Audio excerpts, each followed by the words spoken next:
അന്താരാഷ്ട്ര ക്രിക്കറ്റിൽ നിന്നും വിരമിക്കൽ പ്രഖ്യാപിച്ചത് ഇന്ത്യൻ ക്രിക്കറ്റർ അജിങ്ക്യ രഹാനെ ഇൻസ്റ്റഗ്രാമിൽ വൈകാരിക കുറിപ്പ് പങ്കുവച്ചാണ് വിരമിക്കൽ പ്രഖ്യാപിച്ചത്. ക്യാപ്പ് 278 സൈനിങ് ഓഫ് എന്ന തലക്കെട്ടോടെയാണ് പോസ്റ്റ് പങ്കുവച്ചത്. മനീഷ് ഐഷ മാത്യു ആണ് വിവരങ്ങളുമായി ചേരുന്നത്.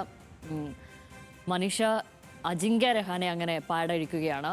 നമുക്കറിയാം രഹാനെ എത്ര ഇന്നിങ്സാണ് ഇന്ത്യക്ക് വേണ്ടി കെട്ടിപ്പടുത്തത് എന്നറിയാം. തീർച്ചയായും ഇന്ത്യയെ സംബന്ധിച്ച് ഏറ്റവും വലിയ ഒരു നഷ്ടം തീർച്ചയായും ആ വിടവ് പരിഹരിക്കുവാൻ വേണ്ടി ഒരുപാട് പ്രതിഭകൾ ഉണ്ട് എങ്കിൽ പോലും നമ്മളെ സംബന്ധിച്ച്, ആരാധകരെ സംബന്ധിച്ച് അതൊരു വിടവ് തന്നെയാണ്.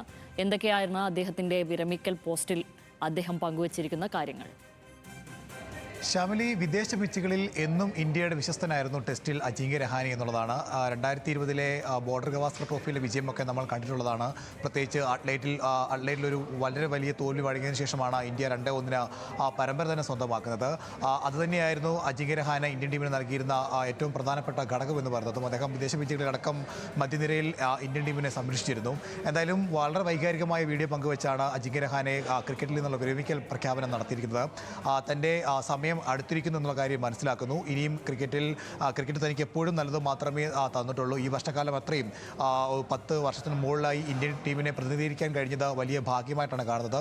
ഓരോ തവണയും ഇന്ത്യയുടെ ജേഴ്സി പല ഫോർമാറ്റുകളിൽ അണിയുമ്പോഴും അത് അഭിമാനത്തോടെ മാത്രമാണ് ചെയ്തിട്ടുള്ളത്. അതിനൊപ്പം നേടിയ ട്രോഫികളായിട്ടുള്ള വിജയങ്ങളൊക്കെ തന്നെ താൻ അത്രയേറെ പ്രാധാന്യത്തോടെയാണ് കണ്ടിട്ടുള്ളത്. പക്ഷേ ഇപ്പോൾ ടീമിൽ നിന്ന് അല്ലെങ്കിൽ ക്രിക്കറ്റിനോട് വിട പറയേണ്ട സമയമായിരിക്കുന്നു. അത് മനസ്സിലാക്കി താൻ ക്രിക്കറ്റിനോട് വിട പറയുകയാണെന്നും ഇത്രയും കാലം ടീമിന് വേണ്ടി കളിച്ചപ്പോഴൊക്കെ തനിക്ക് പിന്തുണ നൽകിയ ആരാധകർക്ക് നന്ദി പറഞ്ഞാണ് എന്തായാലും അജിങ്ക്യ രഹാനെ കളി അവസാനിപ്പിക്കുന്നത്.